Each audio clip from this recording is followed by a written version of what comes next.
ఏపీకి ప్రత్యేక హోదా రాదని తెలిసినా రాజ్యసభలో ప్రత్యేక హోదా కోసం డిమాండ్ చేశానని కేంద్ర మంత్రి వెంకయ్య నాయుడు ఒప్పుకున్నారు.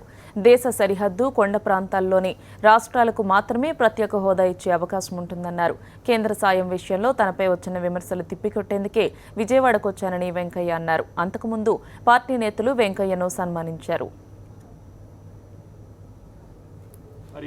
మీకు నాయుడు గారు మీకు తెలుసు కదా ప్రత్యేక హోదా రాదని, మరి ఎందుకు అన్నారంటే నేను ఆ వేడిలో తెలంగాణలో గొడవ జరుగుతూ ఉంది, టెన్షన్గా ఉంది, ఇచ్చేయాలని గొడవ జరుగుతూ ఉంది.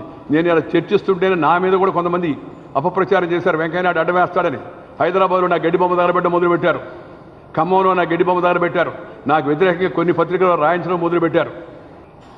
ఆంధ్రప్రదేశ్ రాష్ట్రానికి తగిన న్యాయం జరగాలి అనేది మన యొక్క ప్రధాన సమస్య. రాష్ట్ర ఏర్పాటుకు వ్యతిరేకం క్వశ్చన్ కాదు.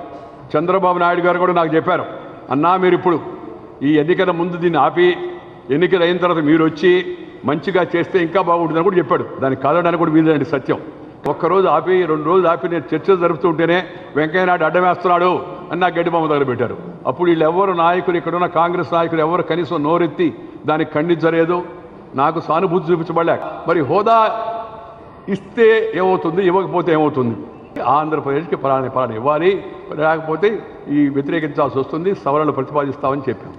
ఈ రోజుకి అందరూ వినాలా? వేడిగా ఉంది, అన్ని పార్టీలు లెటర్ ఇచ్చేసాయి, వచ్చేస్తుంది ఎట్టా. వచ్చినప్పుడు ఈ ప్రత్యేక హోదా కూడా దాంట్లో చేరిపోతే చట్టంలో ఉందనుకోండి, తర్వాత ఇంకెవరు చేయగలిగేది ఏమీ లేదు.